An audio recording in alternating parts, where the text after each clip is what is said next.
ബാല്യകാലസഖി വീണ്ടും റിലീസ് ചെയ്യുന്നു. റിലീസായി ആദ്യവാരം തന്നെ തിയേറ്ററുകളിൽ നിന്ന് മാറിയ ചിത്രമായ ബാല്യകാലസഖി വീണ്ടും റിലീസ് ചെയ്യുമെന്ന് സംവിധായകൻ പ്രമോദ് പയ്യന്നൂർ. ബാല്യകാലസഖിയെ അവാർഡ് സിനിമ എന്ന് മുദ്രകുത്തി മാറ്റി നിർത്താൻ ശ്രമം നടന്നതായും സംവിധായകൻ ആരോപിച്ചു. ഇതിന്റെ ഭാഗമായാണ് മിക്ക തിയേറ്ററുകളിൽ നിന്നും സിനിമ പിൻവലിക്കപ്പെട്ടതെന്നും പ്രമോദ് പറഞ്ഞു.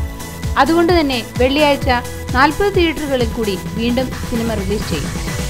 നിലവാരമുള്ള സിനിമകളൊക്കെയും അവാർഡ് സിനിമ എന്ന മുദ്ര ചാർത്തി മാറ്റി നിർത്തുക നമ്മുടെ പതിവാണെന്നും ഇതുമൂലം കലാമൂല്യമുള്ള സിനിമകൾ പ്രേക്ഷകരിൽ എത്താതെ പോകുന്നതിന് കാരണമാകുന്നുവെന്നും പ്രമോദ് പറഞ്ഞു. ബാല്യകാലസഖിയെയും ഇങ്ങനെ കൈകാര്യം ചെയ്യാൻ ചിലർ ബോധപൂർവം ശ്രമം നടത്തി. അതുകൊണ്ട് തന്നെ റിലീസ് ചെയ്ത് ഒരാഴ്ചയ്ക്കകം തന്നെ സിനിമ തിയേറ്ററുകളിൽ നിന്നും അപ്രത്യക്ഷമായിരുന്നെന്ന് ചിത്രത്തിന്റെ തിരക്കഥാകൃത്ത് കൂടിയായ പ്രമോദ് പറഞ്ഞു. പ്രശസ്ത സാഹിത്യകാരൻ വൈക്കം മുഹമ്മദ് ബഷീറിനുള്ള സർഗസമർപ്പണമായിരുന്നു ബാല്യകാലസഖി. കഥയോട് നീതി പുലർത്താൻ പരമാവധി ശ്രമിച്ചിരുന്നു. എന്നാൽ മുൻവിധിയോടെയാണ് സിനിമയെ പലരും സമീപിച്ചത്. വിതരണക്കാർ നിസ്സഹകരിച്ചത് കാരണം പ്രേക്ഷകർ നിറഞ്ഞ തിയേറ്ററുകളിൽ നിന്ന് പോലും സിനിമ പിൻവലിച്ച അനുഭവമുണ്ടായി. അതുകൊണ്ട് തന്നെ ഇത്തവണ വിതരണക്കാരെ മാറ്റി നിർത്തി വീണ്ടും റിലീസ് ചെയ്യാനാണ് തീരുമാനം.